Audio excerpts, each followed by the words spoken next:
Dans l'histoire intellectuelle de l'Occident, le Moyen-Âge reste une énigme. L'Europe, alors livrée aux barbares, tourne le dos à la pensée antique. Les traditions philosophiques et scientifiques grecques sont perdues.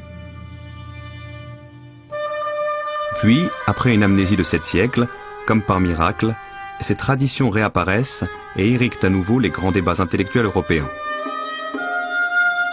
Comment cette résurrection a-t-elle été possible? Les trésors de la pensée antique n'ont-ils pas été entre-temps recueillis et développés ailleurs? C'est pour élucider cette énigme que Baghdad El-Nadi et Adel Rifat nous proposent un voyage à travers le temps. De la Mecque à Bagdad, du Caire à Fès, de Cordoue à Samarcande.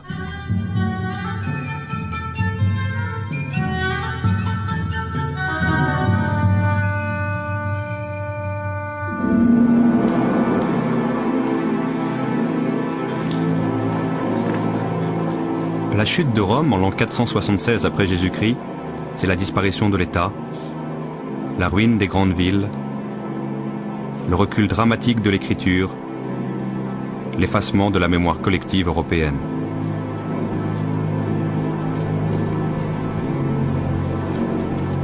Tandis que s'éteignent les derniers feux de la romanité, l'Europe s'enfonce dans une longue période d'insécurité et de peur, sous le joug chaotique des tribus barbares qui viennent de détruire l'Empire.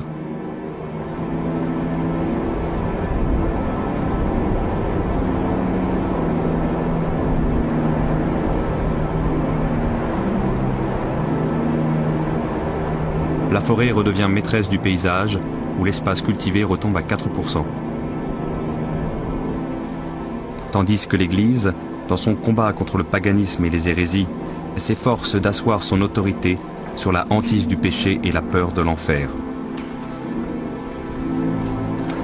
Dans les monastères, les manuscrits qui ont échappé au naufrage général de la culture antique sombrent dans l'oubli. Heureusement, cette culture avait largement essaimé hors d'Europe, au sud et à l'est de la Méditerranée, particulièrement en Égypte. Alexandrie a été durant plusieurs siècles l'immense et prestigieuse capitale du monde hellénistique.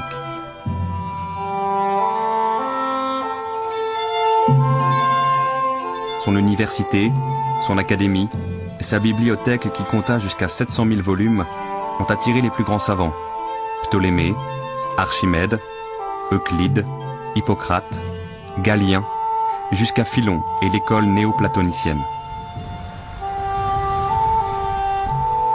Byzance, héritière naturelle de Rome, possédait elle-même un très riche fonds de manuscrits philosophiques et scientifiques grecs, mais le recouvrait d'une chape de silence.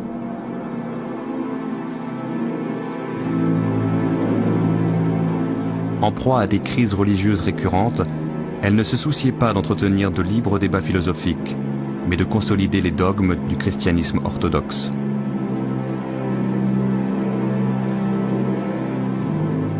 Au VIe siècle, par durcissement dogmatique, elle en vint même à fermer l'Académie d'Athènes, comme celle d'Alexandrie.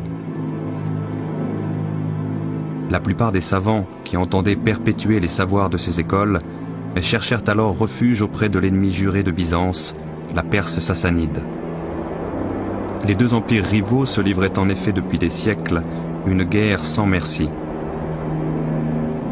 Or, l'empire perse, dont la religion officielle était le zoroastrisme, abritait une population chrétienne nestorienne qui s'opposait aux dogmes orthodoxes de Byzance.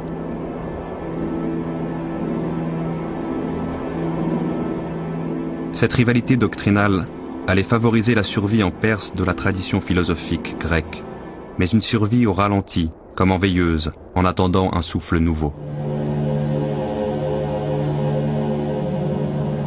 Ce souffle allait venir de là où personne ne l'attendait, de la lointaine Arabie.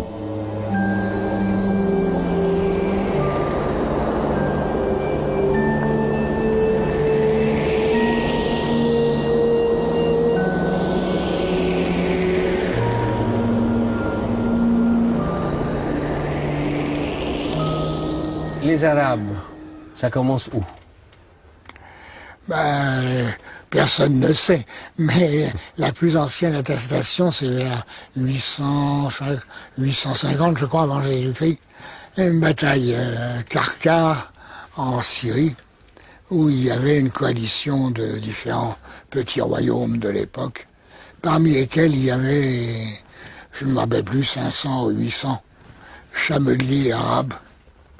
Et c'est là qu'on voit le mot arabe pour la première fois pour désigner un peuple du côté de la Syrie-Palestine par là. En somme, chaque tribu jouait le rôle d'une nation, d'un peuple maintenant. C'était une unité. Alors il y avait quelques institutions communes, comme il commence à y en avoir en Europe. La langue était commune pour la plupart, les trois quarts du pays. Ensuite, il y avait la littérature orale, la poésie surtout. Et il y avait ça, il y avait le calendrier. Il y avait une tribu qui était chargée d'établir un calendrier à peu près commun, puisque c'était l'année lunaire, ça variait beaucoup suivant les tribus et tout. Alors bon, on avait fait une règle fixe. Au moins, ça avait l'avantage de fixer la date des foires. Il y avait des tribus tout à fait nomades, puis il y avait des semi-nomades, et il y avait, comme dans toutes les sociétés nomades, il y avait des cités, des villes caravanières.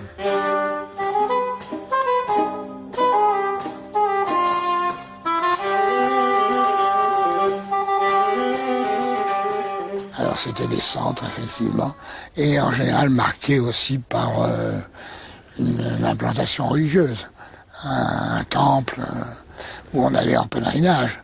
Alors nous avons le fameux pèlerinage de la Mecque qui dure jusqu'à maintenant, une fois qu'il a été islamisé, le Hajj. Mais nous savons, le Hajj c'est un mot sémitique général, c'est dit Hag en hébreu, qui veut dire fête, tout simplement.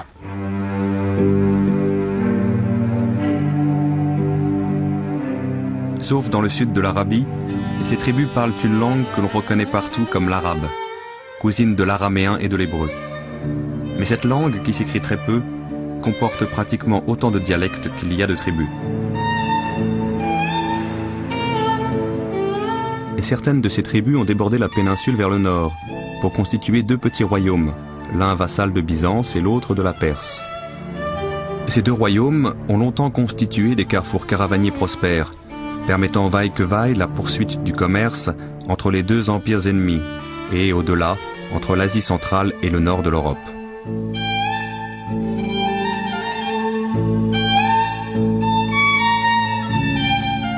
Mais dès le VIe siècle, l'effroyable guerre que se livraient les Byzantins et les Perses finit par provoquer la dislocation de leurs royaumes vassaux.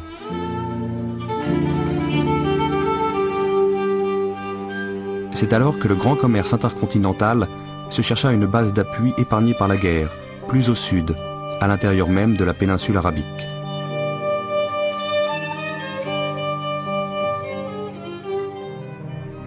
Ce fut la Mecque.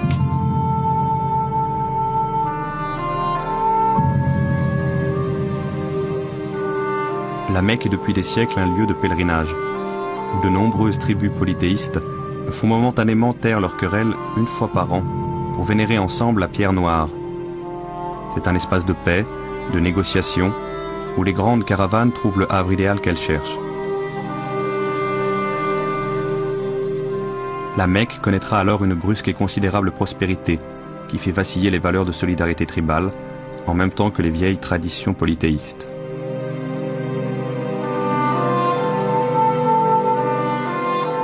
C'est sur ces entrefaites que Mohammed apparaît.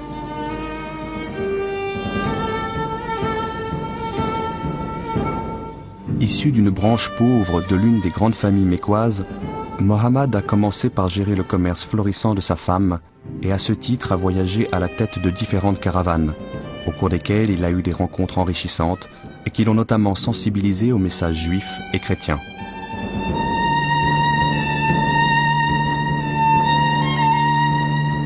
C'est un esprit supérieur, que ses prédispositions mystiques conduisent à effectuer quand il le peut des retraites solitaires en plein désert. Dans une grotte devenue fameuse, un jour de l'an 610, alors qu'il a atteint la quarantaine, il est visité par l'ange Gabriel, qui lui enjoint de prêcher une nouvelle religion. En l'espace de 10 ans, cette religion fera de fervents adeptes parmi les proches du prophète, et surtout dans les rangs des Mécois les plus pauvres et des esclaves, sensibles à la tonalité égalitariste et conviviale du message prophétique.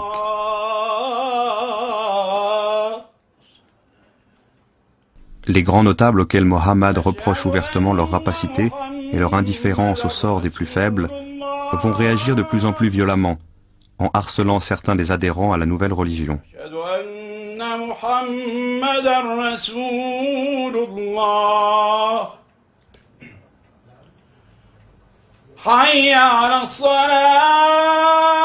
En 620, Mohammed est alors amené à émigrer vers Yathreb, rivale de la Mecque, qui deviendra Médine, la ville du prophète. C'est là qu'il posera les fondements d'une cité conforme à la nouvelle religion. L'islam est un monothéisme épuré à l'extrême, sans clergé ni rituel compliqué. À un Dieu unique et tout-puissant, le croyant s'adresse sans intermédiaire et rend individuellement compte de ses actes. L'islam s'adresse ainsi à la conscience personnelle de chacun pour en appeler par-delà les frontières familiales et tribales à l'unité du genre humain. Il va très vite gagner les esprits, galvaniser les enthousiasmes.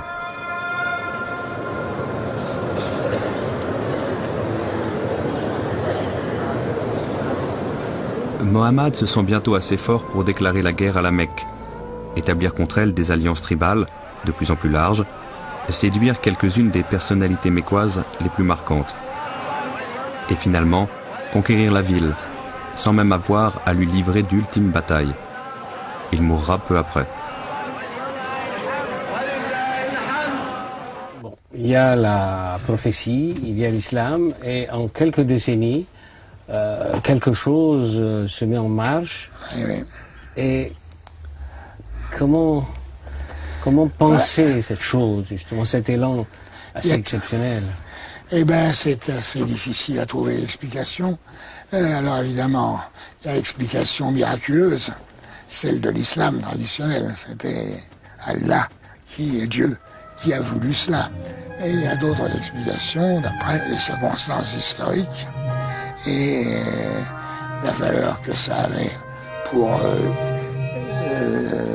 unifier un certain nombre de tribus autour d'un message commun, de valeurs communes, etc., d'un côté, et puis les personnalités jouent un grand rôle, le génie de celui qui avait lancé ça, c'est-à-dire le prophète Mohammed, Mahomet en français, et qu'il avait fait en plus avec des dons de poète, dans un langage qui avait beaucoup frappé. Les principales tribus de la péninsule sont réconciliées entre elles par une foi qui soulève des montagnes, par un modèle d'organisation politique souple et efficace. Elles éprouvent un irrésistible besoin d'expansion territoriale, pour faire rayonner leur nouvelle foi, mais aussi pour déployer à l'extérieur l'énergie et le dynamisme qu'elles n'ont plus le droit d'exprimer les unes contre les autres. Grâce à l'autodiscipline de leurs troupes, au commandement inspiré de nombre de leurs chefs, au déclin déjà avancé des empires auxquels elles s'attaquent, leurs victoires sur tous les fronts sont foudroyantes.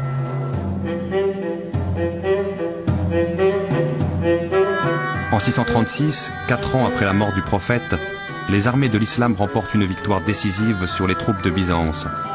Et dès l'année suivante, en 637, infligent aux Perses sassanides une défaite dont ils ne se relèveront pas.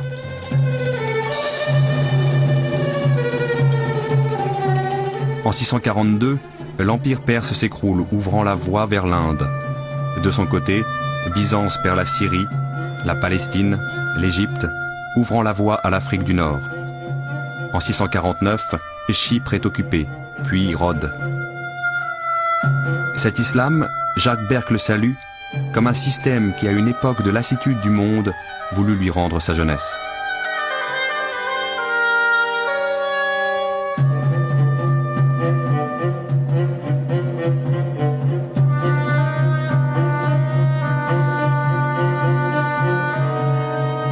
La fougue, l'audace, la faculté de s'adapter à des situations imprévues, la volonté d'aller toujours plus loin.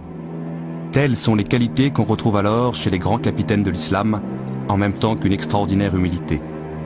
Car ils sont pénétrés du sentiment que leurs victoires répondent d'abord à une volonté divine de favoriser l'expansion de l'islam.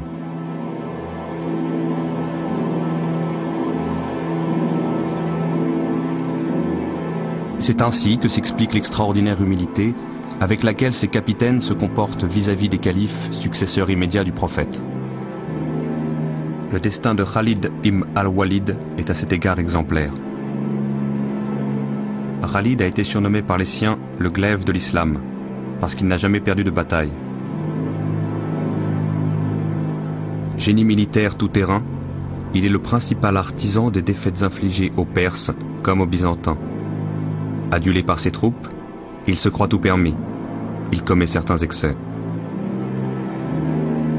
Le calife Omar, deuxième successeur du prophète, prend alors la décision inouïe de lui retirer son commandement au soir même d'une éclatante victoire. Que fait Khalid? Il obéit. Il se démet de son commandement et rentre seul à Médine, où l'on n'entendra plus parler de lui.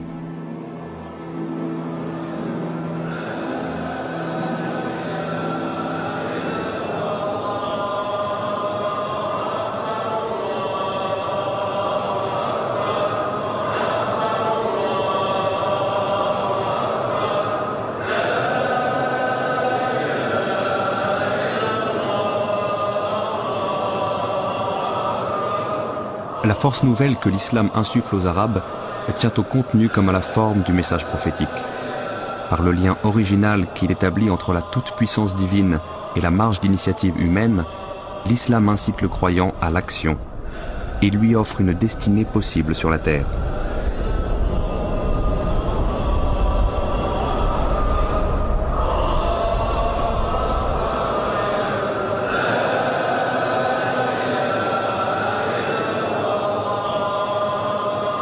Par ailleurs, le message prophétique est formulé dans une langue qui s'impose à tous par la puissance de son souffle, le jaillissement continu de son inspiration, la densité souveraine, envoûtante de son pouvoir d'expression.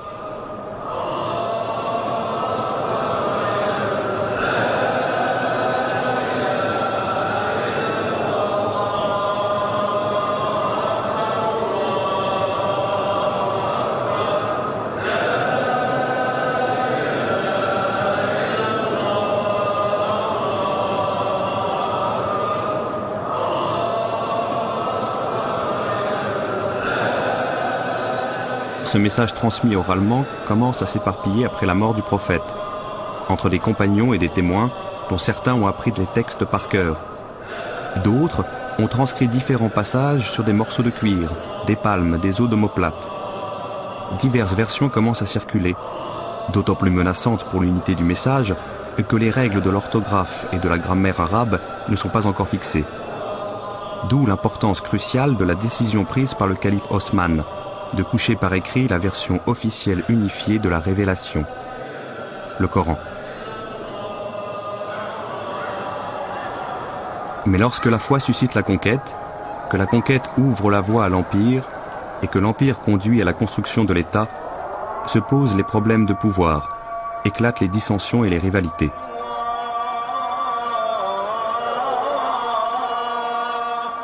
Une période s'ouvre où l'idéalisme religieux s'oppose au réalisme politique, où les divergences doctrinales se mêlent aux intérêts claniques.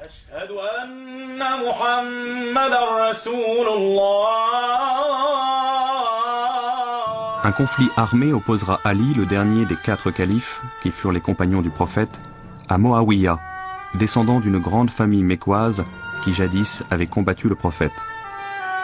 Et c'est Moawiya qui l'emporte et s'empare du pouvoir. Il établira sa nouvelle capitale à Damas, fondant la dynastie des Omeyyades qui régnera durant près d'un siècle. Mais si les musulmans connaissent leurs premiers conflits internes, les rapports qu'ils entretiennent avec les autres communautés religieuses sont empreints d'une étonnante bienveillance.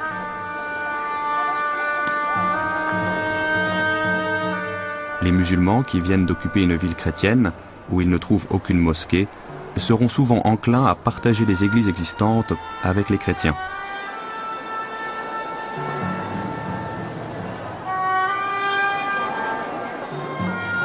Ces derniers assistent à une messe le dimanche, là même où les musulmans auront conduit la prière du vendredi.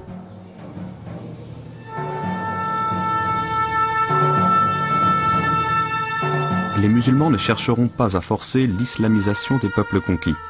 Au contraire, ils protégeront les autres cultes en se contentant de les soumettre à un impôt unique, la jizya.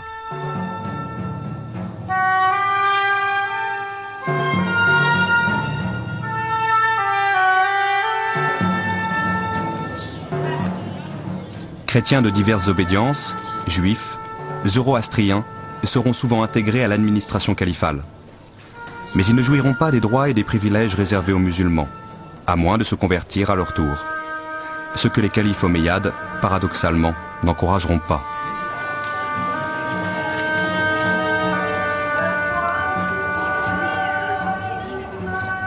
Car une question cruciale pour le destin de l'Empire commence alors à se poser. Un formidable pouvoir est échu en quelques décennies à l'aristocratie commerçante arabe et sur des dizaines de peuples, dépositaires de cultures et traditions millénaires, dont certaines sont beaucoup plus savantes et plus raffinées que celles des Arabes.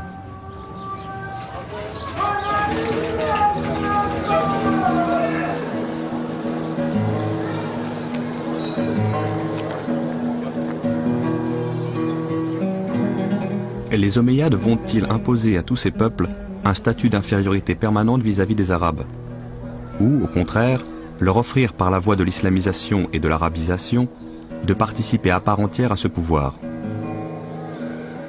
Les Omeyyades voudront, coûte que coûte, réserver le monopole du pouvoir à l'aristocratie commerçante arabe. Ils verront se dresser contre eux une dynastie arabe rivale, celle des Abbassides, alliée aux éléments non arabes, revendiquant une égalité de statut que le Coran leur reconnaît expressément. Or, le Coran, désormais recopié à des dizaines de milliers d'exemplaires, est entre toutes les mains. Et chaque musulman est tenu de le lire, de l'étudier, de l'interpréter selon sa raison. Les jours de la dynastie omeyyade sont dès lors comptés.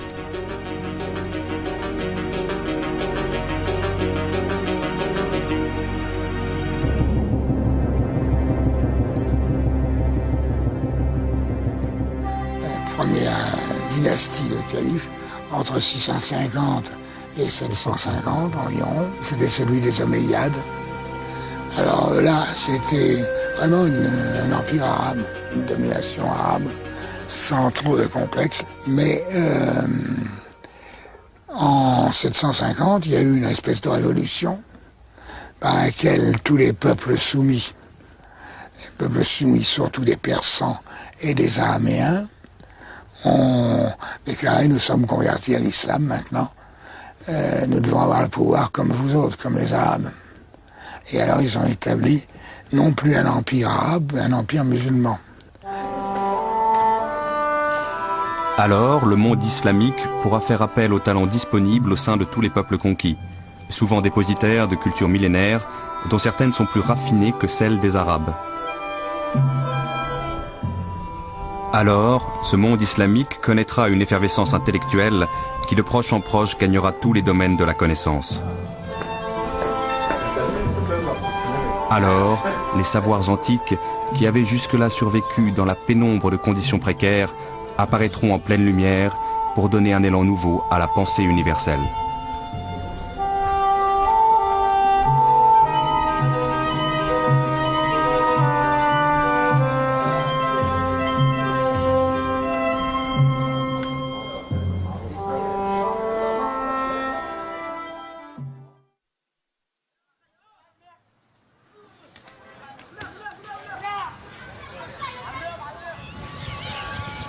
Dans la petite ville syrienne de Raqqa, le souvenir de l'âge d'or de l'islam est encore vivant. On le retrouve dans les ruines d'une cité construite au 8e siècle, comme une réplique en miniature de la prestigieuse Bagdad. Ce souvenir est aussi entretenu aujourd'hui dans les manuels scolaires, comme le rappellent ces enfants rencontrés par hasard.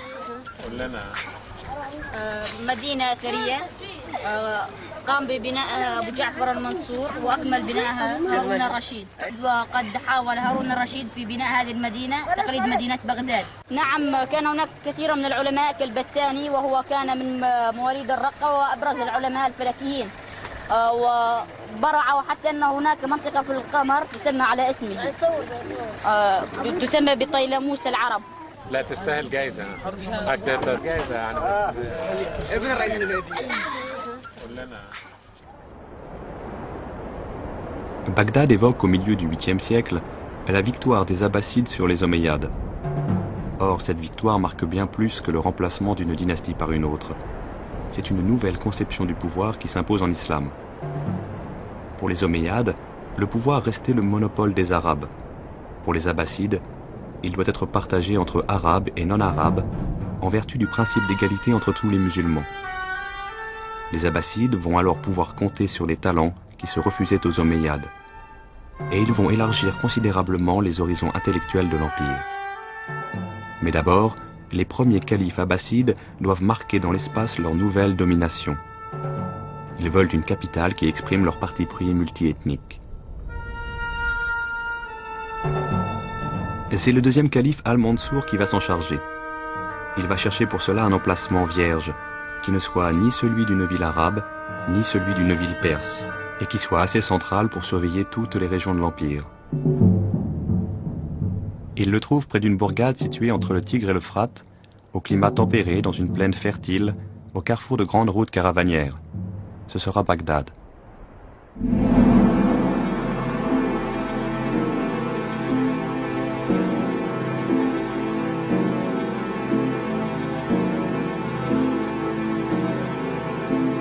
La ville ronde a été construite sous la direction de 4 architectes.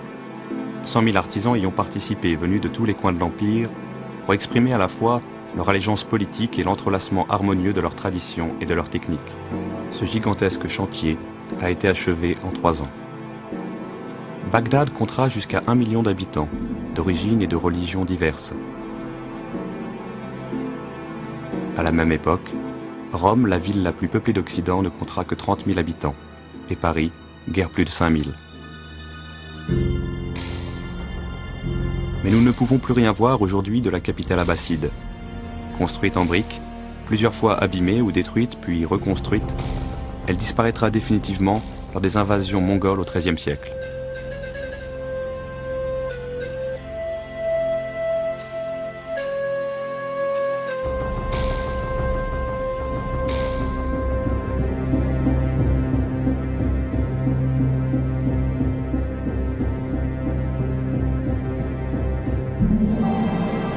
Bagdad brille de l'éclat des étoiles mortes.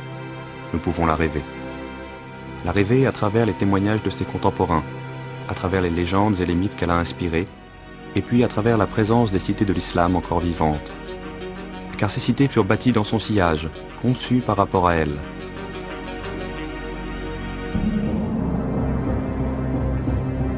Bien après s'être évanouie, la splendeur de Bagdad continue de hanter les palais du Caire, les jardins de Grenade, les mosquées de Fès ou d'Ispahan, les médersas de Samarcande.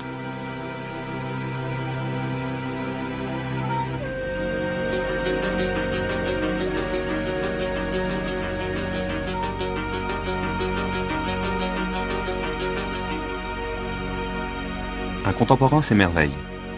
Bagdad, centre du monde, nombril de la terre. Elle n'est à nul autre comparable en dimension ou en grandeur, par la majesté de ses bâtiments, par l'abondance de ses eaux jaillissantes, par la pureté de son air. Habité par une multitude de races venant de toutes les régions, des plus proches aux plus lointaines, chacun de ses habitants y possède sa boutique ou son commerce. C'est pourquoi la ville regorge de richesses. Elle reçoit toutes sortes de marchandises par terre et par mer avec la plus grande facilité, comme si tous les bienfaits de la terre affluaient naturellement vers elle.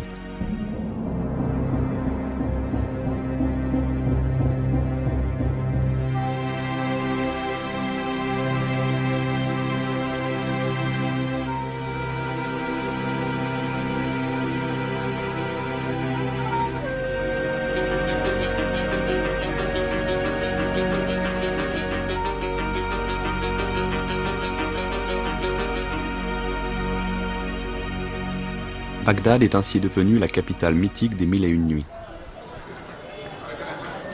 La voilà, cette grande et merveilleuse ville, où l'on vient de tous les endroits du monde. Vous y verrez une multitude de peuples. Vous n'y aurez pas le froid insupportable de l'hiver, ni les chaleurs excessives de l'été. Vous y jouirez toujours des fleurs du printemps, ainsi que des fruits délicieux de l'automne.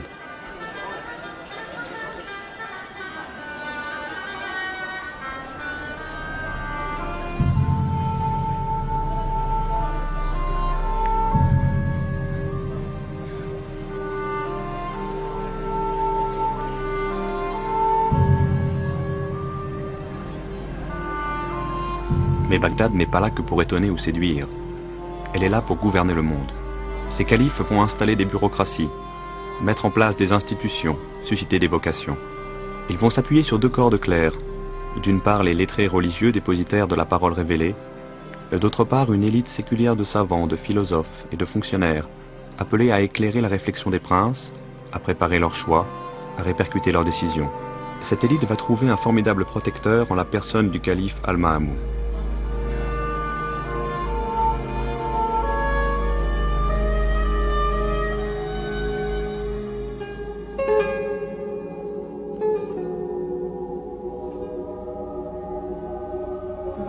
C'est Al-Ma'amoun qui a écrit la page la plus brillante de l'histoire intellectuelle de l'islam. Devenu calife, il a offert sa protection et son soutien à tous les esprits libres de son époque, notamment en les défendant contre les théologiens traditionalistes.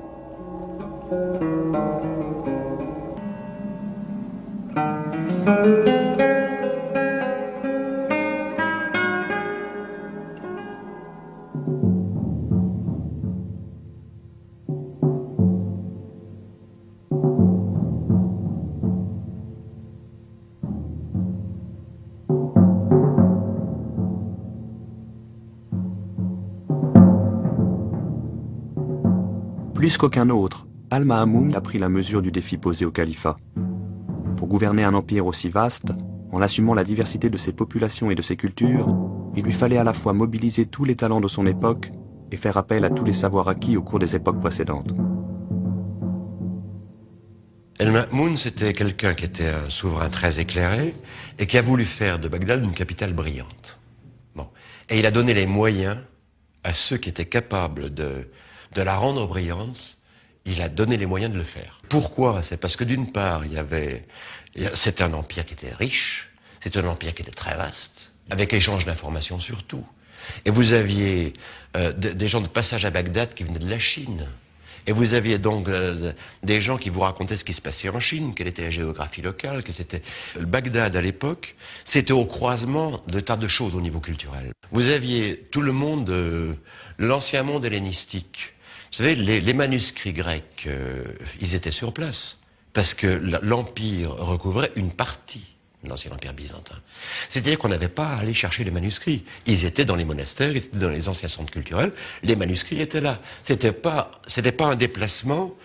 Le passage d'une culture à l'autre n'était pas un passage d'un lieu à l'autre, c'était sur le même lieu que ça se faisait. Alors quand on avait besoin de manuscrits très particuliers, on allait éventuellement les chercher à Byzance, où on demandait à propos d'un traité de paix que des manuscrits soient mis dans la balance pour le traité de paix. Mais la plupart des textes étaient déjà sur place. Et il se trouve qu'à Bagdad, tout le monde s'est mis à travailler ensemble, et on parle beaucoup du multiculturalisme de Cordoue, mais Bagdad au 9e, c'est beaucoup plus fort. C'est-à-dire qu'on voit très bien que Bagdad au 9e, vous aviez à la fois des musulmans, des chrétiens, des juifs, des zoroastriens, des sabéens, et tout le monde travaillait ensemble. L'important, c'est que on puisse arriver à faire quelque chose. Et là, on voit que Al-Ma'amoun a réussi, et je crois que c'est la plus belle réussite pour ce qu'est splendeur d'une capitale. Parce qu'après les Fatimides ont essayé au Caire, il y a eu de très beaux résultats, mais ça ne vaut pas Bagdad au 9e siècle. C'est-à-dire vous avez eu, après l'Andalousie, vous avez eu de beaux résultats aussi, mais c'est sûr que ça ne vaut pas Bagdad. Bagdad au 9e, c'est passionnant pour ça. Parce qu'effectivement, on a tout un mélange là qui est extraordinaire. Al-Ma'amoun décide d'offrir aux savants de son temps le privilège de disposer de tous les savoirs antiques, traduits en une seule langue, l'arabe. Il ordonne de rassembler les manuscrits existants sur les territoires de l'Empire et se procure les autres ailleurs, à Byzance, en Inde, en Chine. Il mobilise les talents nécessaires pour transposer ce fond du grec, du syriaque, du persan ou du sanskrit en une langue arabe adaptée aux subtilités conceptuelles de la philosophie, aux abstractions de la mathématique, à la mesure astronomique. Cet immense effort a pour centre Bet al-Hikma, la maison de la sagesse. La maison de la sagesse, qu'est-ce que c'est? Ce n'est pas un centre culturel, mais presque. En un sens, c'est le premier grand, vrai et peut-être unique centre culturel de l'histoire de l'humanité. Une maison où un pouvoir politique réunit, rassemble, permet de travailler à un certain nombre de traducteurs qui vont devoir s'acquitter d'une tâche colossale, qui est de faire passer en arabe, comme on dit, un certain nombre, un nombre très considérable même, on pourrait dire, de textes grecs, mais aussi de textes venus des autres ères, où des savoirs techniques, philosophiques, scientifiques existaient. Cette maison de la sagesse marque la première étape, disons, d'un très long voyage, le voyage que la philosophie et les sciences, d'une manière plus générale, va effectuer d'Orient en Occident. Né d'une mère perse, Al-Mamoun a d'abord été gouverneur du Khorasan dans l'Iran actuel. Là, il s'est imprégné de culture perse, d'influences indiennes, et surtout, il a découvert la science des Grecs auprès des savants chrétiens. Une nuit, raconte Al-Mamoun, j'ai vu en rêve un homme assis dans la posture des sages. Je lui ai demandé, « Qui es-tu » Il m'a répondu, « Aristote le sage ». Alors je lui ai posé la question, « Dis-moi comment définir une parole juste ?» Celle qui est conforme à la raison. Mais encore, celle qu'apprécie l'interlocuteur. Mais encore, celle dont on n'a pas à craindre les conséquences. Mais encore, il n'y a pas d'encore. Le reste ne sert qu'à divertir les ânes. C'est pour apprendre à distinguer une parole juste d'un divertissement pour les ânes que le calife Al-Mamoun donnera une impulsion décisive à la maison de la sagesse. Celle-ci a été fondée par son père, Haroun al-Rachid, mais alors comme une bibliothèque à l'usage exclusif du prince. Sous Al-Mamoun, cette bibliothèque s'ouvre à l'élite savante. Elle devient le support d'une grande ambition intellectuelle à l'échelle de l'Empire. On traduit. Et par là se reconstitue la philosophie grecque complète, presque complète, à une époque où, par exemple, dans l'Occident chrétien, le savoir antique a entièrement fait naufrage, où les livres sont devenus rares et où la culture supérieure a pratiquement déserté l'espace social, politique et religieux. Donc on a là quelque chose de tout à fait exemplaire et fascinant d'un certain point de vue. Au fond, on peut dire que grâce à cette maison de la sagesse qui réalise en quelques années ce programme de traduction, le monde arabe s'approprie littéralement la culture des Grecs, la poursuit, la développe et entre véritablement dans l'histoire de la philosophie qui n'est pas une histoire européenne ou une histoire grecque, c'est une histoire plurielle et cette pluralité commence à Bagdad. Tous les mardis, le calife convie les savants présents à Bagdad pour une journée de réflexion. Cette journée commence par les ablutions d'usage, se poursuit par un repas, puis se prolonge par des débats ouverts sur les questions d'actualité, de philosophie et de science. Al-Mamoun partage avec ce cénacle ses interrogations, ses intuitions et même ses doutes.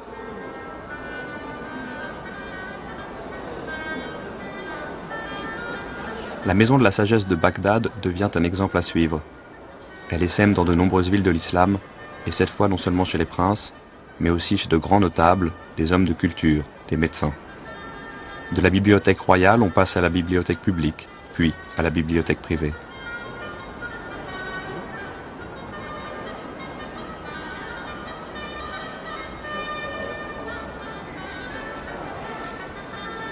Et c'est à ce moment-là que la langue arabe, appelée à épouser la complexité des savoirs philosophiques et scientifiques, accomplit sa deuxième métamorphose. Le message prophétique a donné à cette langue sa puissance incantatoire. Les grammairiens du IXe siècle vont apporter à son répertoire profane une richesse et une rigueur exceptionnelles.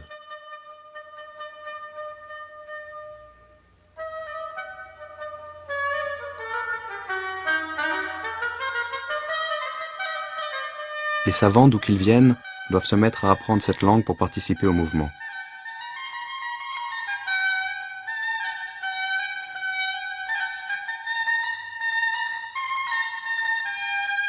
Al-Biruni raconte « J'ai été élevé dans une langue, celle du Khorezm, où la science se trouverait aussi à l'étroit qu'un chameau dans une gouttière. Je me suis donc mis à apprendre l'arabe et le persan. Mais notre religion et l'empire sont arabes. C'est pourquoi les sciences de toutes les régions du monde ont été traduites dans la langue des Arabes. Aussi se sont-elles embellies, ont-elles pénétré les cœurs, et la beauté de la langue a coulé dans les veines et les artères de tous. »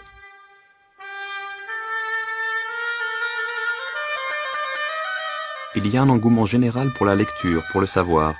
Il est favorisé par l'introduction et la diffusion du papier, selon des techniques importées de Chine.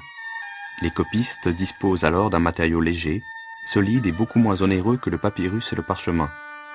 Le commerce de manuscrits se développe. Les boutiques de libraires, ouvertes à tout public, se multiplient.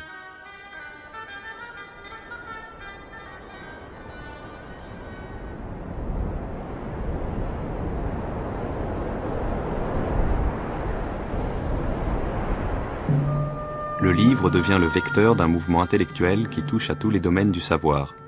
C'est ainsi que l'inestimable gisement des manuscrits grecs, que l'Europe avait oublié et que Byzance se refusait à exploiter pour des raisons dogmatiques, peut réintégrer dans la langue des Arabes le flux vivant de la pensée universelle.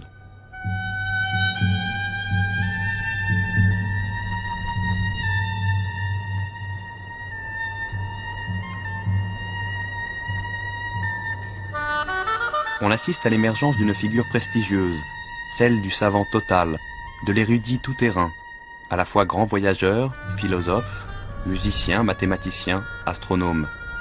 Précurseur des encyclopédistes du XVIIIe siècle, ces savants abordent librement tous les sujets intéressant les fondements de la cité, en même temps qu'ils pratiquent la médecine, la chimie ou la botanique.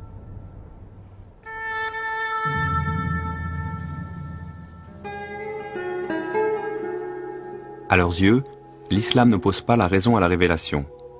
Au contraire, l'islam tient la raison pour un irremplaçable instrument de la pensée. Il lui assigne même pour mission d'éclairer la révélation.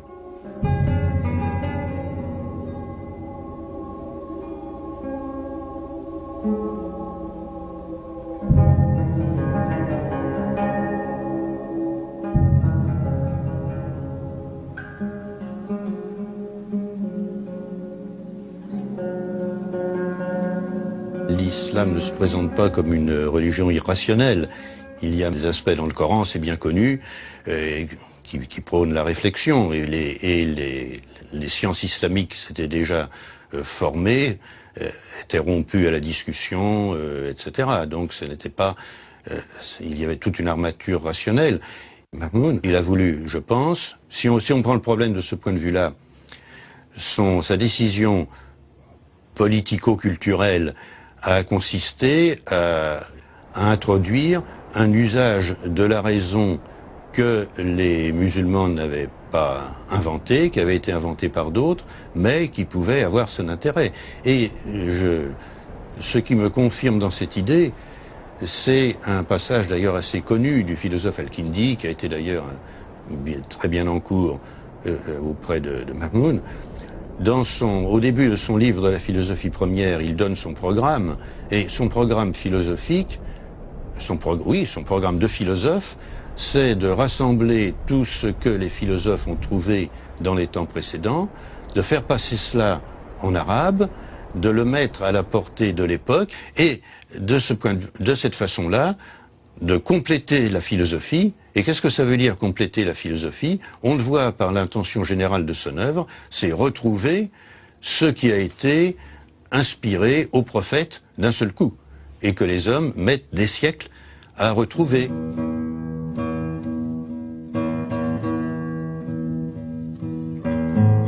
Je crois qu'il y a un ajustement entre les mentalités il y a aussi une soif de connaître que je crois la révélation, le message coranique encourage, justifie et impose d'une certaine manière aux esprits qui en sont capables. La révélation coranique appelle tout homme, où qu'il soit, à proportion de son talent naturel, de son fond mental, à connaître la vérité. Alors ça ne veut pas dire que tout le monde doit être philosophe, naturellement, mais ça veut dire que ceux qui ont la capacité de le devenir doivent affronter leur destin, leur destinée, leur destination. Et c'est ce qu'a compris le pouvoir abbasside. C'est ce que met en œuvre cette maison de la sagesse. C'est une maison pour les sages, bien entendu, faite par des sages, pour des sages, mais c'est une maison qui, au fond, va devenir un foyer pour l'humanité entière, parce que, qu'on soit à un bout ou à l'autre de cet immense empire, on peut en recevoir finalement quelques lumières, si on y est appelé. Donc je crois que là, il y a une rencontre heureuse, rare, précaire, entre le message religieux et finalement la situation de l'époque, dans tous ses aspects. Il y a des savants pour faire de la science, il y a les moyens économiques d'organiser la circulation des échanges, et puis il y a la volonté politique de le faire. Ces trois conditions sont rarement réunies, hélas, à toutes les époques de l'histoire.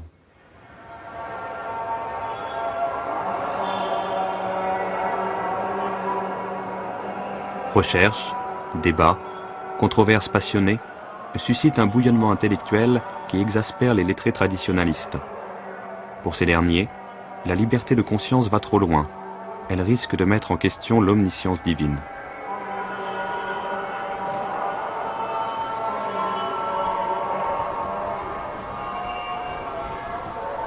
Un de ces lettrés, Ibn Qutayba, ridiculise en ces termes les intellectuels laïcs. Le fin du fin, pour eux, est de lire des choses sur la marche des astres, de s'intéresser à la logique, alors qu'ils ne comprennent rien à la loi de Dieu.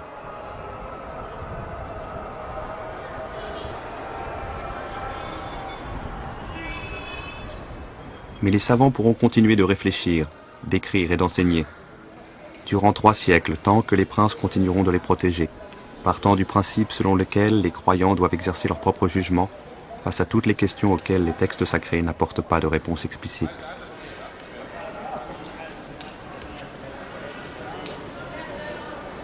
Le vrai titre de gloire de Bagdad au cours de cet âge d'or, il est là. C'est d'avoir osé penser que l'homme pouvait accéder, par l'expérience et la raison, à des vérités qui, loin d'insulter à la parole de Dieu, permettaient au contraire de l'éclairer. Que les savoirs profanes, acquis ici-bas, convergeaient naturellement vers cette parole, comme vers leur clé de voûte, dans le ciel.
La poésie arabe nous montre que l'Andalousie est un pays imaginé par ses habitants.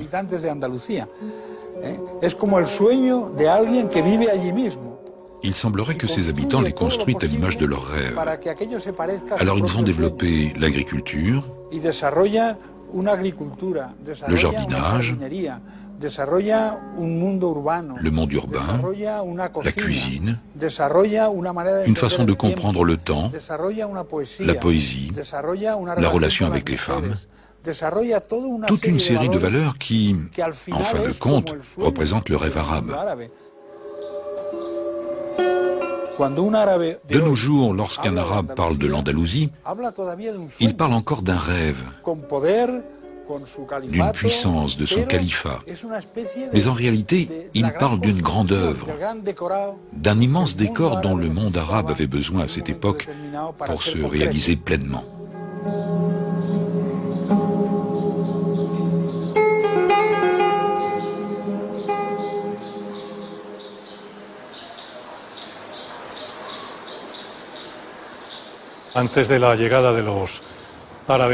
Avant l'arrivée des Arabes et des Berbères, la civilisation andalouse n'existe pas. Une civilisation romaine, apparue tardivement, est présente à caractère hispanisant. À leur arrivée, les musulmans vont trouver l'Hispanie, qui est sous domination wisigoth, mais conservant les traditions culturelles et sociales du monde romain.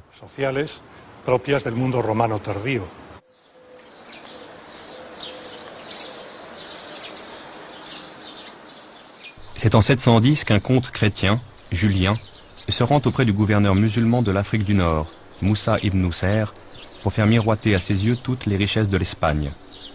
Il insiste sur la facilité avec laquelle Moussa pourrait les conquérir, du fait de l'irrémédiable décomposition politique du pays. Tenté mais hésitant devant les risques, le gouverneur consulta d'abord Damas, où le calife omeyyade finit par autoriser une simple expédition de reconnaissance, avec cette recommandation: gardez-vous bien d'exposer les musulmans au danger d'une mer démontée. Les Arabes ne possédant pas d'embarcation, c'est le comte Julien qui dut fournir les 4 bateaux sur lesquels furent transportés les 300 fantassins et 100 cavaliers qui firent la première expédition. Simple razzia, mais concluante puisqu'elle sera suivie en 711 d'une deuxième expédition beaucoup plus conséquente, sous la direction de Tariq, qui allait donner son nom au détroit, Djibal Tariq, devenu Gibraltar.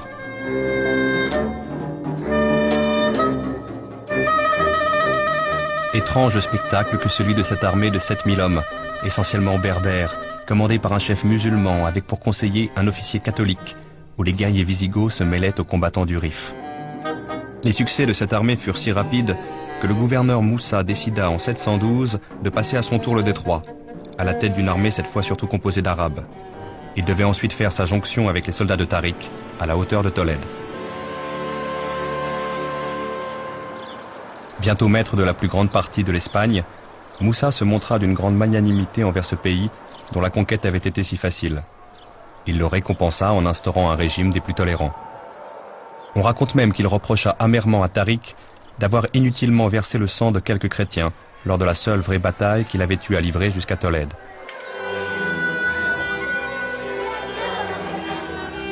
L'unification et la consolidation ultérieure du pouvoir musulman allaient être beaucoup plus laborieuses. Bien plus que les princes wisigoths, ce qui pendant longtemps menacera ce pouvoir, ce sont les rivalités internes qui le déchirent.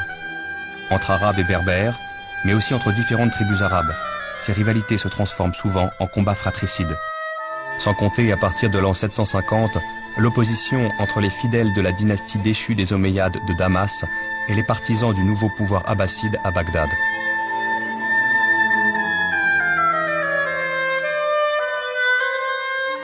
L'Andalousie sera justement le terrain de la revanche des Omeyyades sur les Abbassides. Un jeune prince omeyyade, seul rescapé du massacre de sa famille, va réussir à gagner l'Espagne et à fédérer sur son nom les principales forces musulmanes. Un émirat omeyyade est créé, avec Cordoue pour capitale, qui parviendra peu à peu à stabiliser ses bases politiques et à établir en Espagne une suprématie musulmane incontestée. Au début du Xe siècle, Abdelrahman III fera de Cordoue la capitale d'un califat rival de Bagdad.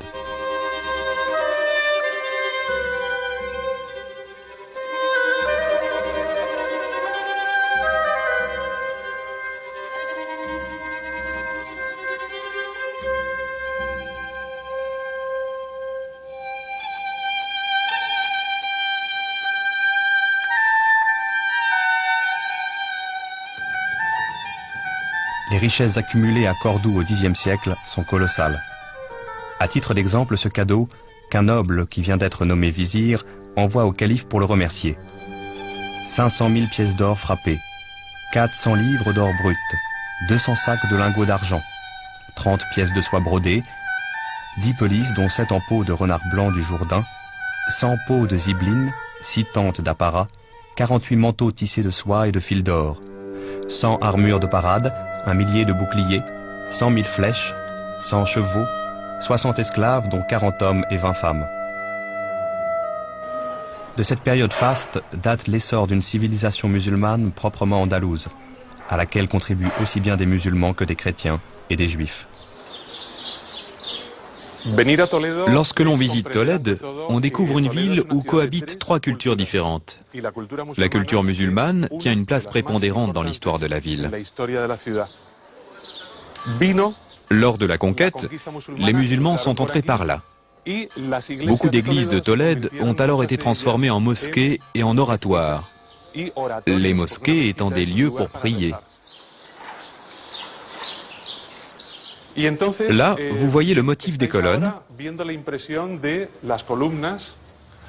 Observez ces arcs en fer à cheval. Ils sont typiques de l'art wisigoth. Mais par la suite, ils sont devenus l'emblème, le symbole de l'architecture de Cordoue. Lorsque l'on se promène dans Tolède, on découvre une symbiose culturelle présente tout au long des siècles. De nos jours, ce qui fait le charme de Tolède, c'est qu'il n'existe pas de séparation culturelle comme à Jérusalem. Chaque pierre, chaque style, qui est l'essence même de Tolède, intègre les 3 cultures, la culture juive, la culture arabe et la culture chrétienne. Les maîtres de l'Andalousie vont conduire une politique fondée sur le respect des 2 autres religions du livre. Pas de prosélytisme, pas de conversion forcée. Chrétiens et juifs ne sont pas inquiétés dans la pratique de leurs religions respectives.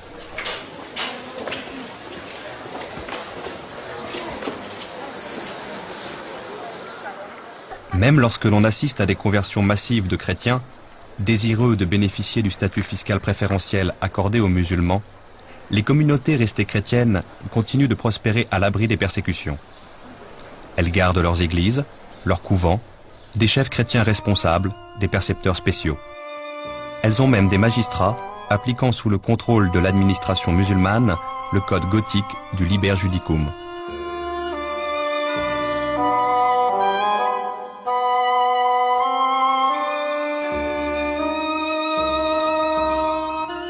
Il n'est pas rare, malgré les protestations des docteurs de la foi islamique, que musulmans et chrétiens célèbrent ensemble des fêtes telles que Noël et le jour de l'an, ou qu'une même église serve pour la prière musulmane du vendredi et pour la messe chrétienne du dimanche.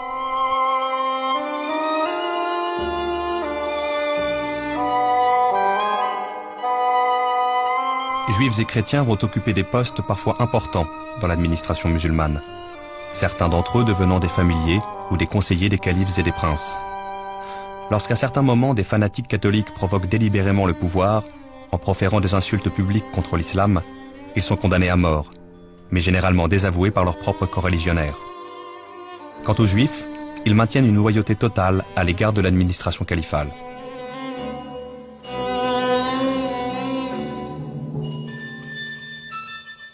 Les communautés juives connaissent en fait un âge d'or. Parce qu'elles étaient soumises à des persécutions continuelles sous les pouvoirs wisigoths, elles se sont réjouies de l'arrivée des armées musulmanes et n'auront qu'à s'en féliciter par la suite. Les Juifs vont jouir d'une liberté religieuse qu'ils n'ont jamais connue auparavant. Ils vont recevoir une partie des biens confisqués aux nobles qui ont fui devant les armées musulmanes. Et surtout, fait unique dans l'histoire des Juifs, ils vont être associés à la défense des villes où ils sont concentrés. Leurs hommes sont mobilisés dans les garnisons militaires mises en place par le pouvoir islamique. Et les chroniques sont formelles, ils participèrent aux côtés des musulmans à de nombreux combats. Les musulmans arrivent en Espagne, où il y a déjà des juifs depuis très très longtemps, depuis de nombreux siècles, en disant « Nous sommes les porteurs de la langue qui a transmis la dernière révélation ». Vous savez que la dernière révélation, celle du Coran, a été transmise au prophète, à Mohammed, par l'archange Gabriel, en langue arabe. Le juif répond « Oui, mais nous sommes porteurs de la langue de la première révélation. » Et c'est de là que tout part, et même le Coran le reconnaît. Il s'établit une émulation, une guerre au sens noble du terme, c'est-à-dire qu'entre les deux langues, entre les deux cultures, entre les deux pensées, il y a émulation. Et c'est le moment certainement le plus riche de l'histoire de l'Espagne. Il est dit dans le Coran que les gens du livre seront sauvés. Ce qui est assez unique, parce que les autres grandes religions monothéistes ne reconnaissent pas comme gens du livre des gens qui ne sont pas de la religion propre. Donc c'est déjà un élément de tolérance. Et il est vrai que sous le califat, sous l'émirat et sous le califat en Espagne, ce qu'on appelait les dhimmi, c'est ceux qui payaient l'impôt des non-musulmans, étaient protégés par le prince. Donc c'est un élément, si vous voulez, de tolérance. Al-Andalus est à son apogée lorsque le califat brille de tous ses feux, c'est-à-dire lorsque Tolède est sous l'influence islamique.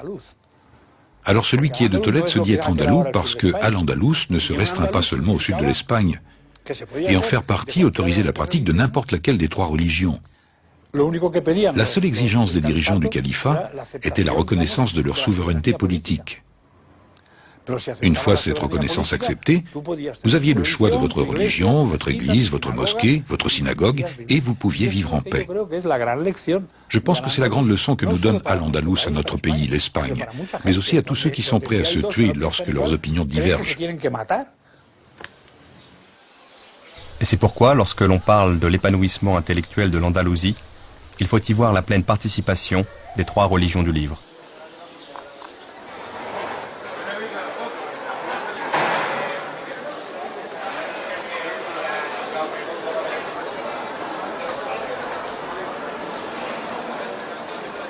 En dépit de la rivalité politique qui l'oppose à Bagdad, Abdelrahman II envoie un grand savant en Mésopotamie pour rechercher, acheter ou recopier des ouvrages scientifiques traduits du grec et du persan. Il pensionne richement astronomes et médecins. Ayant un droit de préemption sur toutes les marchandises importées, il lui arrive d'accorder audience à des marchands récemment arrivés d'Arabie ou de Byzance pour se voir offrir leurs livres les plus précieux. Les marchandises les plus prisées et les plus chèrement payées en Andalousie, ce sont alors les livres rares.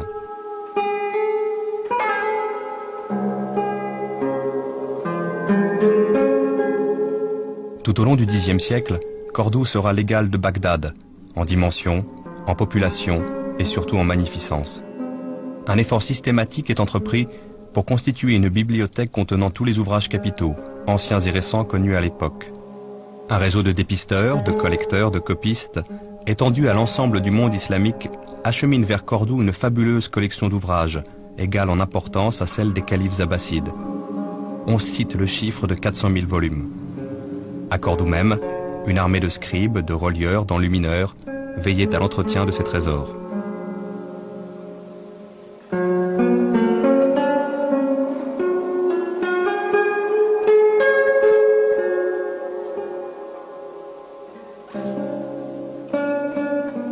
À l'exemple du calife, toute l'aristocratie constitue de magnifiques bibliothèques privées. Et à l'exemple de Cordoue, Tolède, Valence, Grenade, Séville constituent leur cénacle de poètes, de lettrés, de philosophes et de savants qui tous travaillent dans d'excellentes conditions de confort et de sécurité grâce à la protection des princes.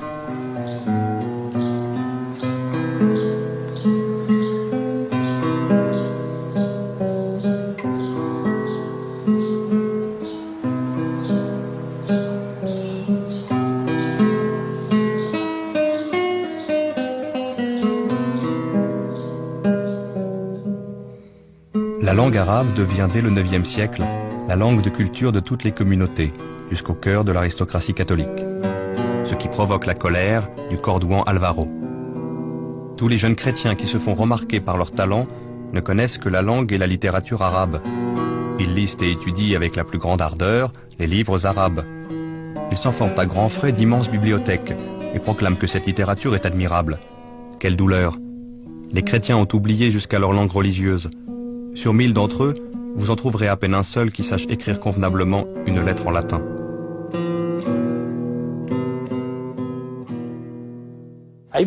Dans beaucoup de poèmes, il est écrit que celui qui a vécu en Andalousie ne pourra jamais aller en enfer, car il a déjà vécu au paradis. Ils avaient l'impression de vivre dans un endroit merveilleux. C'est un sentiment qui perdure encore de nos jours chez les Andalous. L'Andalou croit encore de nos jours que Séville et l'Andalousie sont ce qu'il y a de mieux au monde. Il croit que celui qui ne boit pas de vin à Séville n'en boira jamais ailleurs, et que les plus belles femmes du monde sont à Séville. Tout ceci est peut-être lié, même si ces idées de nos jours ont un peu tendance à s'estomper, du fait que les Andalous de l'époque pensaient qu'ils vivaient dans le plus bel endroit du monde. En Andalousie, l'enseignement primaire est si largement répandu que la plus grande partie de la population sait lire et écrire, contrairement aux royaumes chrétiens du nord de l'Europe. Certains artisans vont jusqu'à refuser d'engager des apprentis analphabètes, même si la lecture et l'écriture sont inutiles dans leur métier. Si l'arabe est la langue de culture de tous, de nombreux musulmans se doivent quand même, pour parler au peuple des villes comme aux métayers des campagnes, d'apprendre la langue romane. À travers cet enchevêtrement linguistique vécu, la langue espagnole en formation va puiser dans l'arabe tout ce qui lui manque pour exprimer des notions nouvelles. Alférez, lieutenant, vient de l'arabe al-fares. Atalaya, vigie, vient de ataliya. Albanil, maçon, vient de albana. Zalmedina, maire, vient de sahib al-madina. La population hispanique se convertit peu à peu à l'islam. Elle accepte l'arabe comme langue religieuse et politique. Cependant, le bilinguisme a toujours existé entre l'arabe d'un côté et la langue romane de l'autre. Une lente conversion va s'opérer sur 300 ans, du 8e au 10e siècle. Il faut savoir qu'à l'époque du califat, jusqu'au Xe siècle, 25 ou 30% de la population était encore chrétienne. Il s'agit des mozarabes. Leur langue était déjà arabisée, ainsi qu'un grand nombre de leurs coutumes.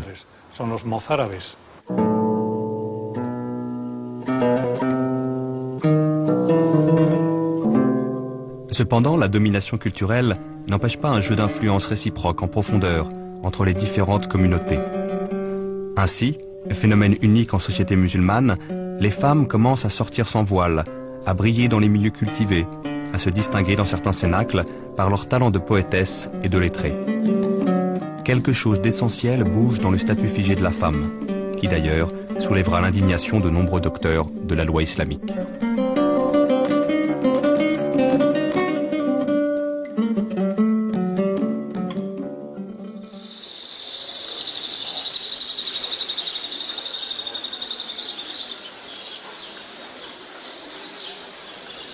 Plus généralement, les religieux conservateurs supportent mal l'esprit de tolérance qui règne sous le califat omeyyade, ainsi que l'essor trop libre des savoirs laïques.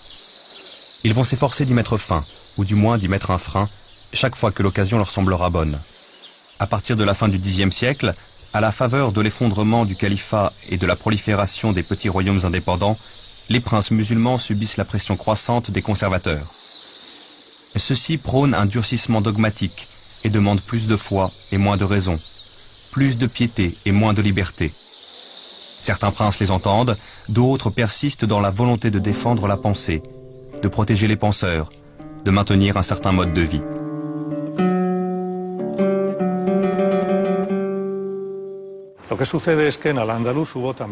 À l'époque d'Al-Andalus, tout au long du IXe siècle, beaucoup de luttes internes se succédèrent. Les rebelles musulmans furent souvent soutenus par les rois chrétiens. Cette tendance à trouver un soutien militaire ou politique chez les adversaires s'est maintenue tout au long du XIe siècle, durant l'époque des rois de Taïfas. Même durant le XIIe siècle, il y eut beaucoup de mercenaires chrétiens venus du Nord. Le Cid est l'exemple typique de caudillo et de guerrier chrétien, qui sert à la fois les autorités musulmanes, en tant que mercenaire, et ses idéaux politiques et religieux, en tant que chrétien. L'armée du Cid, sa troupe, était constituée de mercenaires. Très souvent, ils étaient payés par les musulmans pour combattre le comte de Barcelone. Bien sûr, le Cid ne combattait pas son propre roi, Alphonse VI de Léon. Le nom Cid, Sidi, signifie le Seigneur. Bien que la situation générale soit hostile, des alliances militaires et politiques vont se former.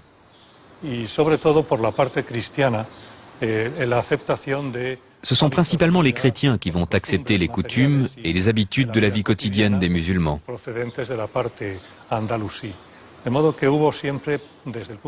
Les chrétiens du Nord sont partagés entre deux sentiments. D'un côté, prédomine un sentiment d'hostilité, le souhait d'en finir avec l'hégémonie islamique dans la péninsule. De l'autre, ce sentiment est compatible avec le respect de la culture et d'autres aspects de la vie musulmane. La cohabitation avec les musulmans est tolérée. Après la reconquête, ils pourront le plus souvent rester dans le pays. En Espagne même, dans les territoires reconquis par les catholiques, il ne sera pas rare de voir, en vertu d'une mystérieuse osmose, de nombreux princes adopter le cérémonial de cour des califes, réunir autour d'eux des lettrés, aller même parfois jusqu'à battre monnaie à double légende, castillane et arabe.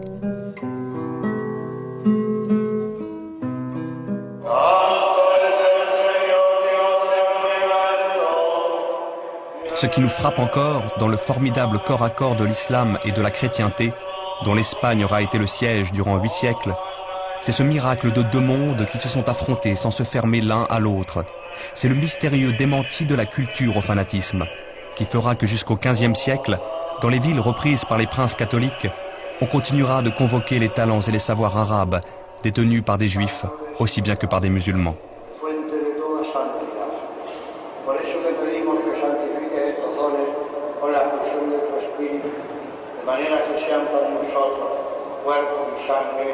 D'où le sentiment de tragique amputation que ressentira l'Espagne à la fin du XVe siècle, lorsque le vainqueur catholique décidera que l'espagnol ne peut plus être que chrétien. Notre nostalgie en Espagne est d'un ordre plus moral et plus éthique. C'est-à-dire, les plus nostalgiques parmi nous sont des gens qui se rendent compte à quel point nous avons été tronqués de deux parties essentielles de notre culture. C'est-à-dire, est espagnol un juif, un musulman et un chrétien. Or, nous ne sommes restés que des chrétiens. Où sont, ou pour paraphraser Villon, mais où sont nos juifs et nos musulmans d'antan? Et là, il y a une terrible nostalgie.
En mathématiques et en astronomie, les Arabes ne sont pas partis de rien. Ils sont partis de là où étaient arrivés les savants grecs.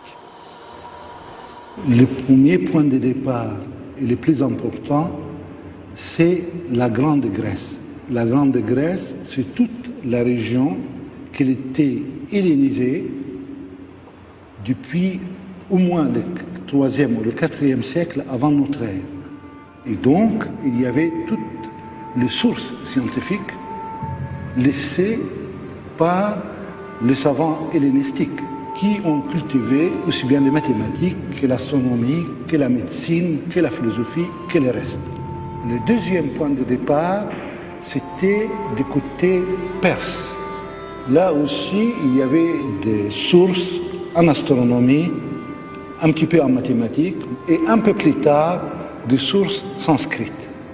Donc, on avait la Grèce, l'ancien Perse, le sanskrit et le syriaque, de sorte que ce qui est important, ce n'est pas simplement la multiplicité des sources, ce qui est important, que c'est pour la première fois dans l'histoire, ces sources vont être traduits en arabe et vont être groupés dans une même langue.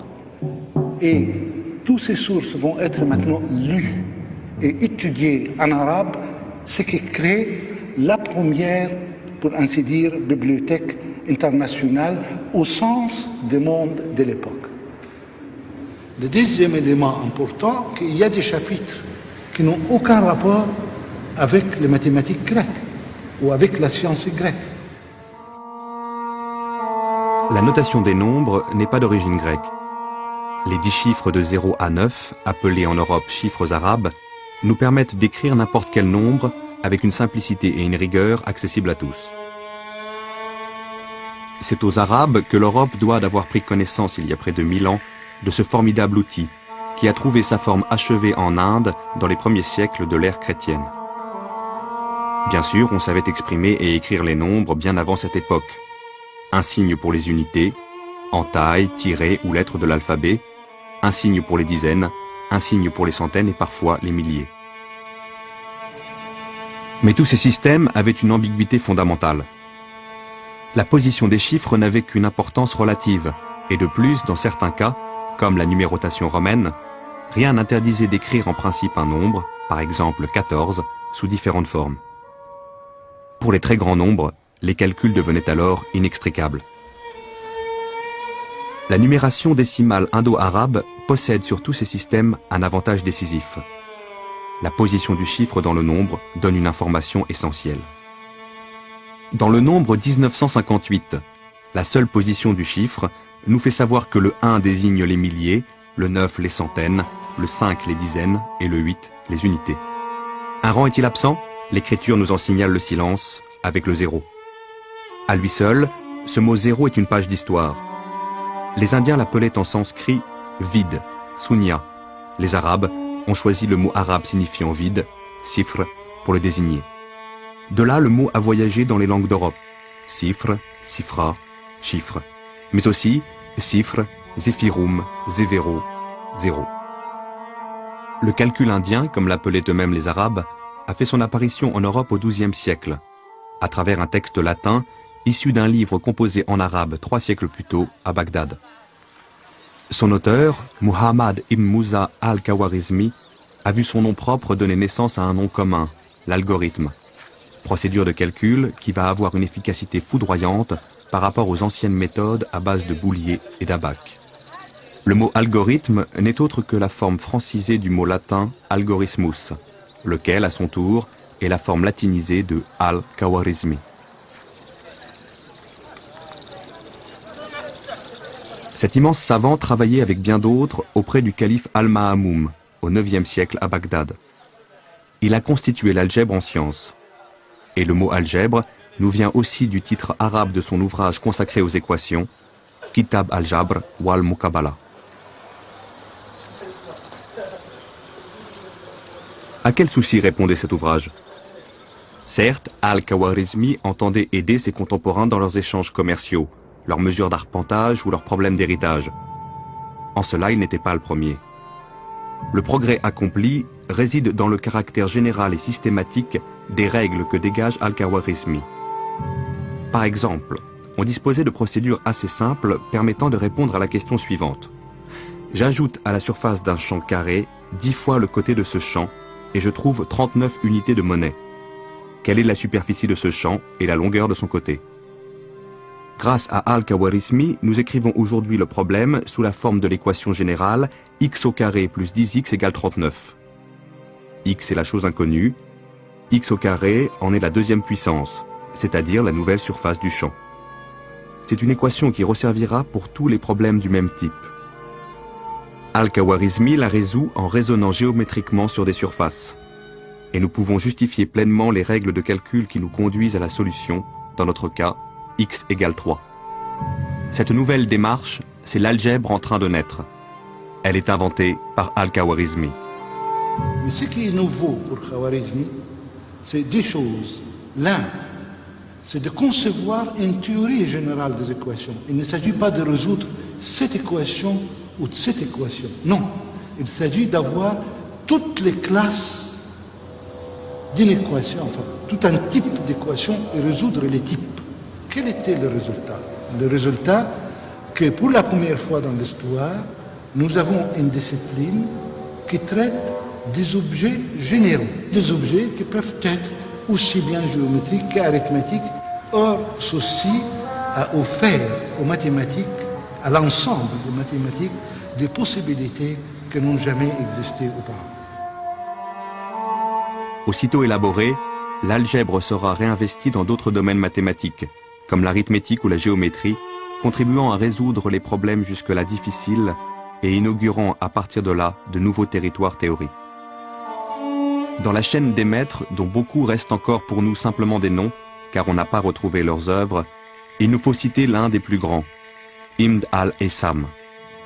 Celui qu'on surnommera le second Ptolémée est né à Bassora et fut actif dans la première moitié du XIe siècle. Mathématicien, physicien, astronome, il jouit d'une réputation universelle. Sous son nom latinisé, Al-Hazen, il sera célèbre chez les savants médiévaux, grâce aux versions latines de ses œuvres, en particulier son monumental ouvrage d'optique. Si Al-Khawarizmi est un début, Ibn al-Haytham est d'une certaine manière un achèvement dans l'ensemble des choses. Ibn al-Haytham, chaque fois qu'il touchait quelque chose, il accomplissait une révolution. Je prends l'exemple de l'optique. C'est le premier qui refuse la tradition hellénistique de l'optique comme une théorie de la lumière, de la propagation et de la diffusion de la lumière, et une théorie de la vision. Ces deux branches étaient confondues dans l'optique grecque. Donc lui, il sépare. L'acte de séparation concret est simple. C'est que la lumière ne sort plus de l'œil pour éclairer les objets. Non, la lumière vient de l'extérieur, n'est-ce pas, dans l'œil. Or, cette séparation a été accomplie grâce à des choses. La première, que désormais, en optique, quelle que soit la branche, il faut que ça soit géométrisé. Deuxièmement, en optique, il y a une preuve, l'expérimentation est une preuve nécessaire qu'il faut accomplir quand on travaille en optique. Étudier les miroirs ardents, c'est les concevoir et les fabriquer, afin de faire converger les rayons du soleil en un point donné. Selon une légende tenace, Archimède aurait élaboré un tel dispositif, qui fut utilisé lors de la bataille de Syracuse pour incendier la flotte ennemie. Reprenant et perfectionnant certains auteurs grecs, qui prétendaient pouvoir reproduire l'exploit d'Archimède, les savants arabes affrontent des problèmes à la fois théoriques et expérimentaux, comme la propagation de la lumière, la forme et la dimension des miroirs, la réflexion des rayons et les moyens de les faire converger. Ibn al-Haytham fait franchir des étapes décisives à toute l'optique en général. Il faudra attendre Kepler, 6 siècles plus tard, pour retrouver des avancées comparables.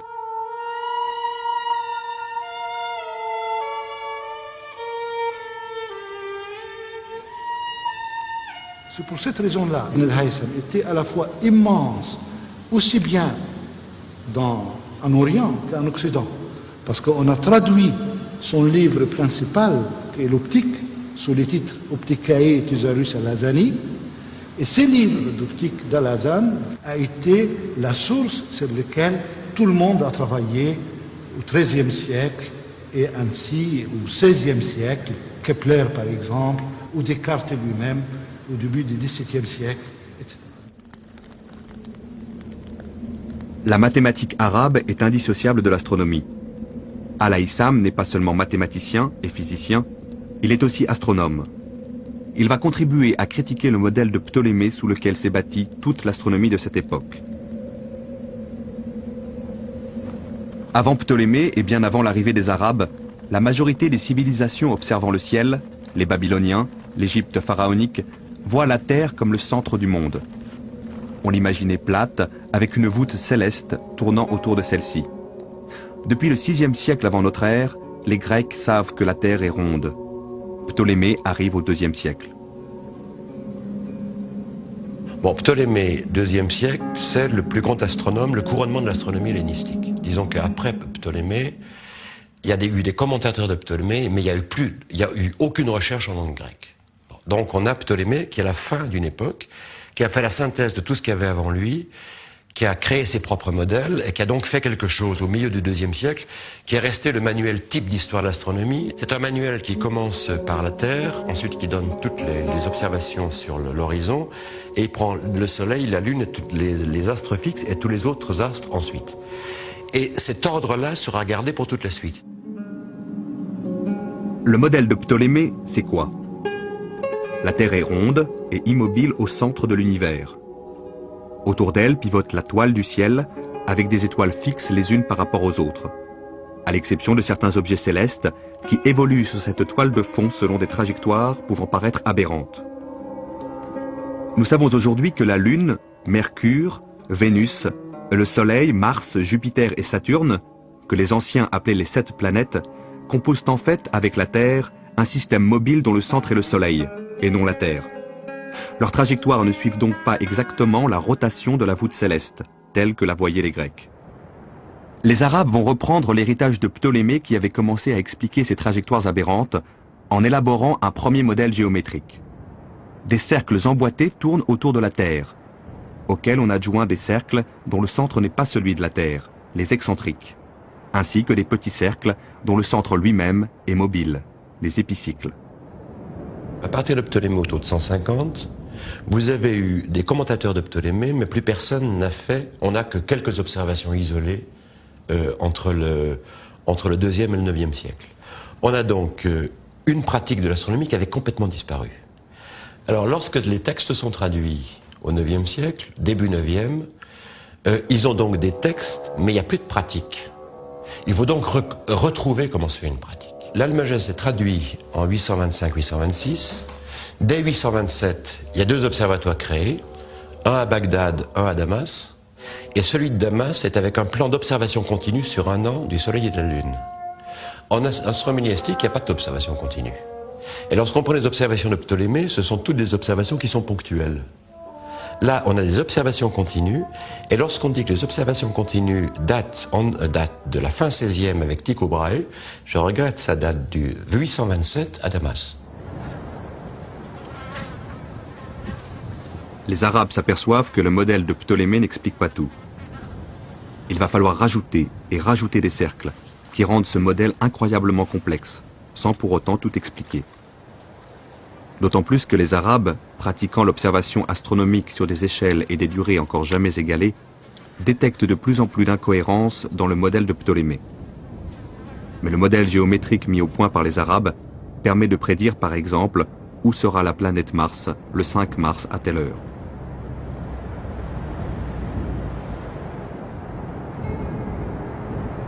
Ils ont recours aux instruments mêmes décrits par Ptolémée: armilles, cadrans, règles, gnomons, dioptres, sphères armillaires.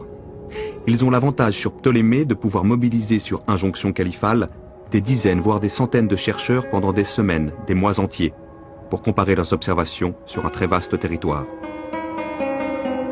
C'est ainsi que plusieurs siècles avant Tycho Brahe, astronome européen de la Renaissance, les Arabes mettent au point des sextants géants, capables de mesurer la hauteur du Soleil sur l'horizon ou bien sa distance au zénith. Nous pouvons voir un exemple encore debout des sextants arabes dans l'observatoire de Samarcande, construit plus tard selon le même modèle. Il est constitué d'un quart de cercle d'un diamètre de 40 mètres. Ce quart de cercle est situé dans une construction fermée, percée d'un trou où passent les rayons du soleil. Il est composé d'une double rampe de cuivre, graduée de plusieurs dizaines de mètres de long. L'espace entre chaque graduation, soit 35 cm, correspond à 1 degré. Pour lire l'angle du soleil par rapport à l'horizon, il suffisait de trouver le centre de la tache lumineuse sur le cuivre, formée par le rayon du soleil passant par le trou, au sommet de cet observatoire.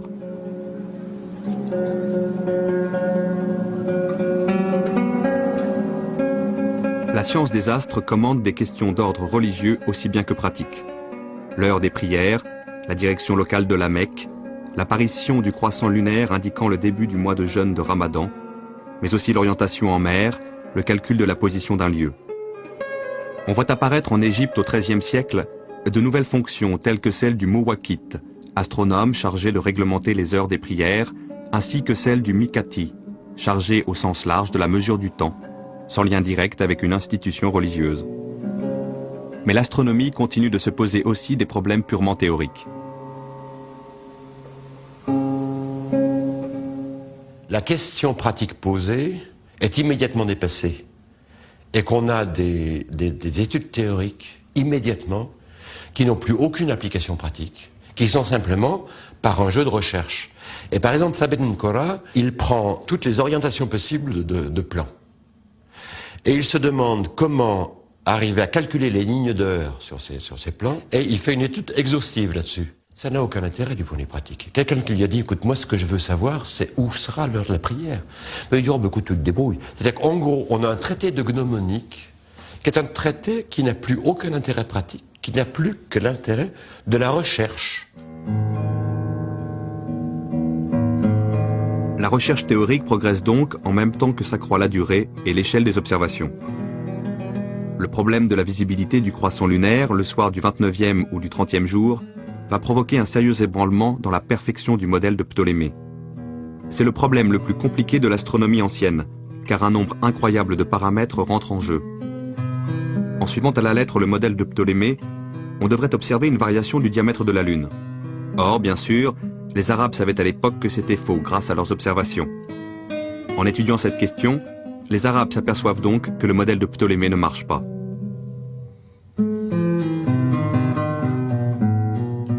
Un savant exceptionnel illustre le plus brillamment cette époque de synthèse entre les savoirs grecs et les nouveaux matériaux expérimentaux et théoriques des Arabes, Al-Biruni, qui a vécu au XIe siècle. Maîtrisant le persan, l'arabe et le sanskrit, il est l'auteur de 180 ouvrages, dont 35 en astronomie pure.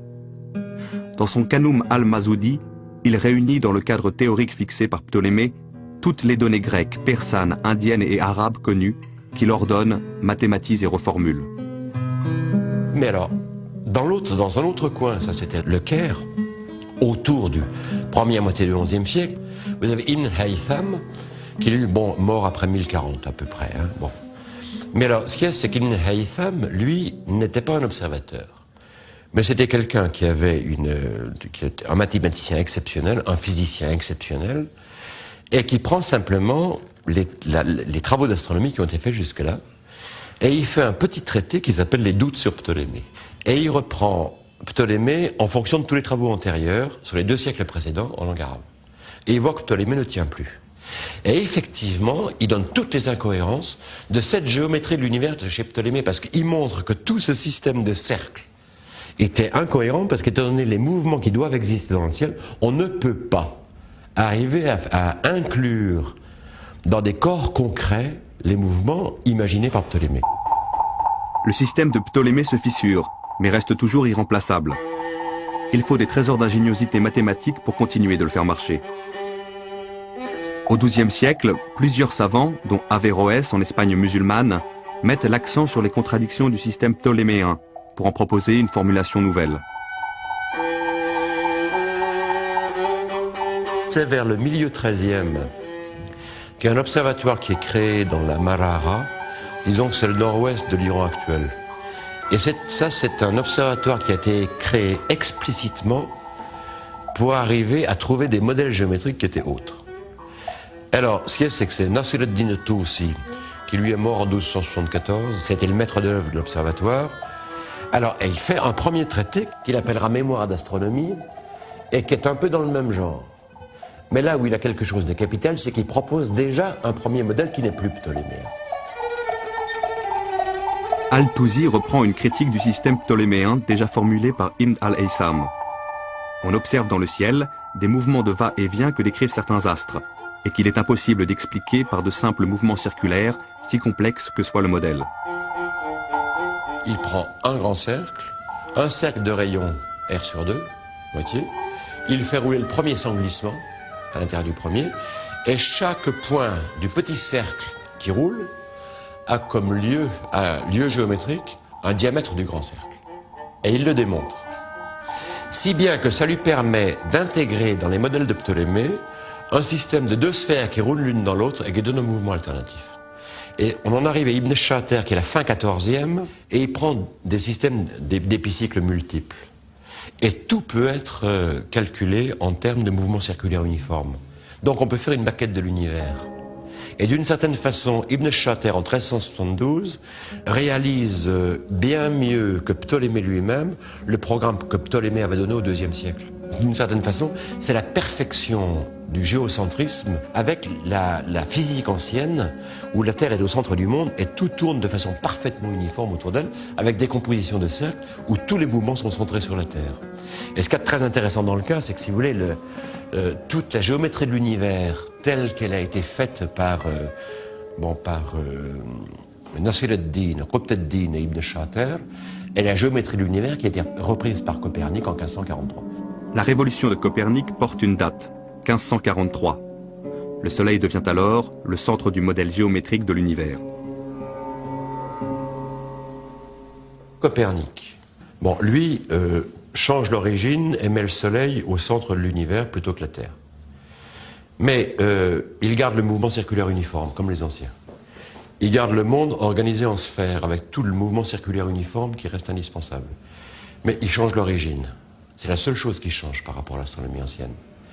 Et il n'a pas changé la physique, si bien son univers n'est pas assez cohérent. Mais surtout, ce qui est très intéressant, c'est que toute sa géométrie de l'univers est exactement celle de l'école de Maragha. Et lorsqu'on prend tous ces modèles géométriques, tous ces modèles géométriques sont ceux d'Ibn Shater, où il a changé l'origine, évidemment. Mais le changement d'origine accepté, tous les modèles sont ceux d'Ibn Shater. Grâce à des mathématiques nouvelles dépassant l'héritage grec, les Arabes ont innové en portant Ptolémée jusqu'au plus haut point de contradiction avec lui-même.